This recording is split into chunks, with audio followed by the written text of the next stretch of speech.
Welcome to the deep dive. Today we're jumping into some, let's say, unconventional wisdom about what makes a great workplace.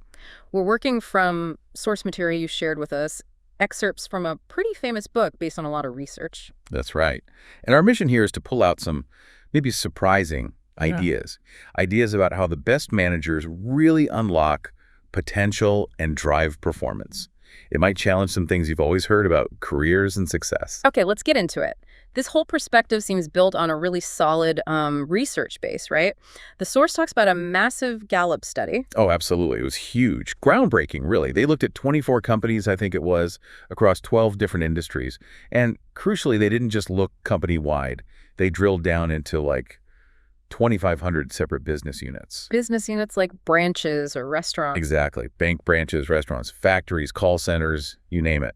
And they got responses from over 105,000 employees inside those units. Wow, that's a ton of data. And the point was to connect what those employees thought to actual business results. Precisely. They measured 4 key things in each unit: productivity, profitability, how well they kept employees' retention, and customer satisfaction. Okay. And what was the big takeaway? Well, the first major finding was this really strong link. Units where employees answered these 12 specific questions more positively, they consistently did better on all 4 of those outcomes: productivity, profit, retention, customer sat. And the source says this was kind of the first time this link was shown so clearly across so many different places. Yeah, that's the point they make. It demonstrated really convincingly that positive employee opinion wasn't just some soft, fuzzy thing. It genuinely drove business performance. Okay, that's interesting in itself. But the source highlights another finding that seems even more, well, radical. Right. This is where it gets really fascinating. The research showed that what actually influenced how employees answered those questions, their opinions, wasn't so much the big company stuff. Like policies. Yeah. Or benefits. Exactly. Not policies, not pay, not benefits, not even, the charismatic CEO giving speeches. The biggest factor by far was their immediate manager. The person they report to every day. That person. The study concluded that the manager is the absolute critical player in shaping that local work environment and through that driving those business results. Okay, so if the manager is the key, what are the great managers doing differently? Because the source material goes deep on this concept it calls talent, and it defines it very specifically. It does. The definition given is a recurring pattern of thought, feeling, or behavior that can be productively applied. Recurring pattern. That doesn't sound like, just learning a new software program. Exactly. It's not about experience in the traditional sense or just being smart or having willpower, which is what we often focus on. This is about your ingrained, almost instinctive ways of responding, how you naturally filter the world. Like those examples they give, how you react on a turbulent flight. Do you panic or sleep? Right. Or at a party, are you the person who dives into conversations with strangers? Or do you stick close to people you know? How does your brain work when things get heated? Do you get laser focused or kind of shut down? Or that example about customer service reps. Some are maybe shy in person, but on the phone, they're amazing. The source says for them, the phone becomes like an instrument of intimacy. They picture the person, they connect deeply. That's described as a recurring way of relating a talent. It's like your default setting, almost. Yeah, a filter, you could say. And the source groups these into 3 basic types. Striving talents, that's the why behind what you do. Thinking talents, how you process information. And relating talents, how you connect with others. And the really crucial point the source makes here is Talent isn't transferable. You can't really teach someone talent in the way you teach a skill. You have to select for it. Okay, that's a big statement. So talent, skills, knowledge, they're distinct things. And the source suggests we often muddy the waters with our language, using terms like competencies. Yeah, exactly. Skills like using a spreadsheet, you can definitely teach those. Knowledge, facts, information, you can teach that too. But competencies often blend these teachable things with innate talents. Can you give an example from the source? Sure. It says something like, implements business practices and controls. Well, that's largely a skill. You can learn processes, follow steps. But then you have something like calm under fire. Right. That's presented as a talent. You can't really send someone to a Be Calm Under Fire workshop and expect them to fundamentally change their recurring pattern if it's not there. You either have that cool-headed filter or you don't, especially for roles where it's critical. And what about habits? We hear so much about building good habits. just make it a habit? Well, the source pushes back on that a bit. It argues that the most powerful, enduring habits are usually built on your talents. They call it first nature.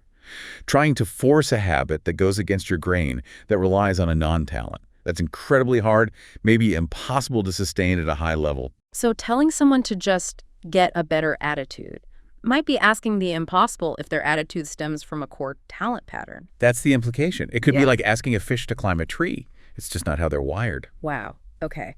So great managers get this distinction. And if you can't teach talent, their main job becomes selection, finding the right talent in the first place. That's a huge part of it, yes. The source shows great managers are obsessed with selecting for talent, even for jobs you might think are simple, like hotel housekeeping or basic call center roles. They know those recurring patterns are key to excellence anywhere. But how do you spot talent? The source even says people might not know their own talents. True. It's not always obvious. So managers need to be really good observers, watching behavior over time.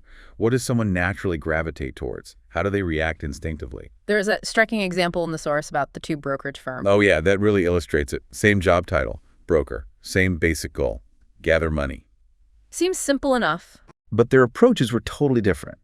One firm was super structured, risk-averse, lots of rules, centralized decisions. The brokers there needed talents like responsibility discipline, like a deep need to follow through, be organized, stick to the plan. And the other firm? Completely different vibe. Entrepreneurial, almost sink or swim. Here's the phone book, go find clients. Success there needed totally different talents. Things like desire that internal fire for achievement, independence, and focus the ability to zero in on goals and shut out distractions. So, same job title, radically different talent needs because the environment and the strategy were different. Exactly. That's the key takeaway. Great managers don't just look for generic good people. They study their absolute best performers in a specific role, within their specific context, figure out the unique talents that make them successful there, and then they select for those patterns. Okay, this runs straight into another piece of common advice that the source really questions. This idea that, you can be anything you want if you just work hard enough, focus on fixing your weaknesses, become more well-rounded. Yes, the source is pretty critical of that narrative. It argues, first, that it ignores our fundamental differences. It acts like everyone starts with the same blank slate. And second, it sets people up to fail by asking them to fundamentally change who they are. And then blames them if they can't. Implicitly, yeah. If you didn't succeed, you just didn't try hard enough, didn't have enough willpower. The great managers described in the source, they just don't die that story. They operate from a different premise. Completely. They believe people don't change that much, fundamentally. Spending tons of energy trying to build excellence in an area where someone lacks talent. They see that as mostly wasted effort. It's not that they ignore weaknesses, but they handle them very differently. Right. The source lays out three main ways they deal with a non-talent that's causing performance issues. Okay, first, devise a support system. Find a way to make the weakness irrelevant. Like the example of eyeglasses for poor eyesight. The glasses are the support system. Or the KFC worker who couldn't count easily. Exactly. Instead of forcing counting lessons, they just got the chicken prepackaged in the right counts. Problem solved. Her non-talent didn't matter for that task anymore. Make the system work around the person, not force the person to fit the system. Smart. What's the second way? Find a complementary partner. Pair them up with someone whose talents compensate for their non-talents. The source had that story about the dreamer idea person and Dr. No, the analytical risk assessor. Ah, right. Together they were great, but alone Dr. No couldn't generate the big ideas. Precisely. Their combined talents made the magic. It wasn't about making Dr. No more dreamy. Another example was a salesperson great at opening doors, terrible at pricing. So her manager, who was talented at pricing strategy, just partnered with her on that specific part of the deals. Leveraging the manager's talent to shore up the salesperson's non-talent area. Okay. And the third strategy? Find an alternative role. This links back to the idea of miscasting. If someone consistently struggles, maybe it's not laziness or lack of skill, maybe they're just in the wrong role for their talents. Great managers see helping that person find a different role where their talents can shine as the most productive and actually the most caring thing to do. Even if that means helping them move on from the team or the company, the source suggests firing can sometimes be a caring act. It frames it that way, yes. If someone is genuinely miscast and constantly failing, keeping them there might be crueler than helping them find a situation where they can succeed. It's about ending the struggle and redirecting them towards a better fit. It's tough, but the focus is on finding success for the individual based on their real talents. That really reframes things. It's not about failure, it's about fit. And this connects to how the source challenges traditional career ladders, right? The assumption that everyone wants to climb up into management. Absolutely. Think about that example of the great programmer promoted to systems analyst. Looks like a step up, right? Yeah, usually seen that way. But the source points out the core talents might be totally different. Programming might need intense problem-solving talent, making the pieces fit. Systems analysis might need formulation talent, seeing the big picture, designing the whole structure. You could be brilliant at one, lost at the other. And we see it constantly. The amazing salesperson, the brilliant engineer, the star designer gets promoted to manager, and suddenly they're struggling, and their team is struggling because managing people requires different, often relational talents. The source mentioned that engineer, Michael B. Right, Michael B., who was clearly floundering in a management role despite being a technical genius. The source argues this single up or out ladder is flawed. It creates bottlenecks and forces people into roles where their talents are wasted. So what's the alternative? The great manager's vision. Create heroes in every role. Make excellence within a role a respected, rewarded, and viable long-term career. Don't assume management is the only path to success or prestige. How do you actually do that, though? The source gives examples. One way is graded levels of achievement within a role. Think about law firms. You go from junior associate to senior associate to partner. You're still practicing law, but gaining mastery, responsibility, prestige, pay. Or that AT&T help desk example, level 1, level 2, level 3 technicians. Exactly. A level 3 tech is highly skilled, highly paid, highly respected, a hero in that role without managing anyone. Another way is creating new positions entirely, like that executive Garth P. did for Michael B. Ah, the master engineer role. Right. He saw Michael B.'s talent, saw he was drowning in management, so he created a new VP-level role just for him, focused purely on high-level engineering and mentoring, recognized his true value, and created a path for it. That's powerful. Redefining up to mean mastery, not just management. It's a huge shift. And in this kind of environment, the manager plays some other really vital roles. One is they hold up the mirror. Meaning help people see themselves clearly. Pretty much. Yeah. Help employees understand their own unique patterns, their talents, their non-talents. Yeah. The source quotes one manager, Mike C., who literally tells people, look in the mirror. It's about fostering self-awareness. And the Sunday Night Blues test fits in here, too. Yeah, as a kind of practical self-mirror, pay attention to that feeling. Dread. Ask yourself why. What's missing? What non-talent is the job demanding? Excitement. Ask why. What talents are being engaged? It's data for figuring out your fit. The source also mentioned employees keeping their own private record goals, successes, discoveries, not for their boss, but for themselves. Right. Less about evaluation, more about self-discovery. Tracking your own patterns, seeing what really drives you, what leads to those moments of flow or impact. It builds that self-awareness muscle. Okay, so holding up the mirror, what else? Managers also create a safety net. Yeah. Yeah. Especially when you're encouraging people to find the right fit, which might involve trying new things. The example is L&P at Southwest Airlines. Flight attendants could try a training role for 6 months. And if it wasn't right, they could go back, no penalty. Exactly. It lowers the risk of exploring. It acknowledges that finding the perfect talent role match might take some experimentation.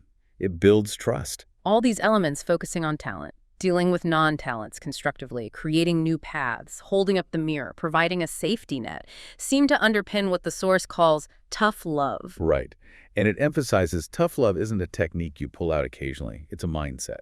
It's about holding people to a high standard of performance, the tough part, while genuinely caring about them as individuals and wanting them to succeed, the love part. And caring in this context isn't about being soft on poor performance. It's about caring enough to help them find a place where they can perform excellently using their talents. Precisely. It circles back to that idea that consistent poor performance often signals miscasting. So the caring thing, the tough love thing, is to address the mismatch, help them find that better fit, even if it means a difficult conversation or a parting of ways. It's caring through clarity and a relentless focus on finding the right stage for someone's talents. You got it. And you can't really do this effectively, have those tough, caring conversations, unless you genuinely know your people. The source stresses this. Great managers invest time to understand individuals deeply. Like Phil Jackson with his players, or Harry D., the car dealer mentioned. Yeah, knowing their talents, non-talents, goals, motivations, even some personal context. It allows those conversations about performance, strengths, weaknesses, and partnership, like Police Chief Martin P's regular check-ins or Sales Manager Jeff H's pricing partnership, to be truly meaningful and productive. They're ongoing dialogues, not just annual reviews. Okay, so looping back quickly. If you're trying to spot talent in yourself or someone else, the source gives a couple more clues. Look for rapid learning. Right. Areas where picking something up feels natural. Effortless almost. Like the steps just make sense intuitively. If learning to give presentations feels easy, like you're just finding ways to express what's already there, that might signal a communication talent. And the other clue is satisfactions. Yeah. What truly energizes you? What do you find yourself yearning to do? What gives you that feeling of psychological oxygen? And maybe counterintuitively, what really bugs you when you don't get it? Like the salesperson example, the great ones get genuinely upset by doubt or rejection because it hits their core need to connect or persuade. Exactly. It resonates on that deeper talent level. Average performers might just shrug it off. So satisfactions aren't just about feeling good. They're clues to your underlying drivers, your core patterns. So it's about these deep, recurring patterns of thought, feeling, and behavior. That's the heart of it. That's the core message from this source material, yeah. Excellence comes from finding that sweet spot, that match between your unique, innate talents and what a role truly demands. Not from trying to become someone you're not by fixing flaws. And the manager's crucial role is to facilitate that match. It really flips the script, doesn't it? The manager isn't primarily a director or a fixer or even just a promoter up the ladder. They're more like a catalyst, a talent scout, a mirror, a deployer of strength. Yeah, a catalyst for performance by leveraging individuality. Success isn't about transformation, it's about alignment. Which definitely leaves us with something to think about. For you listening, how might looking at your own work life or your team through this specific lens of innate talent, those recurring patterns change how you approach growth or job satisfaction or even performance conversations? What results from your own, maybe ignored Sunday night blues test might be whispering clues about finding your best fit.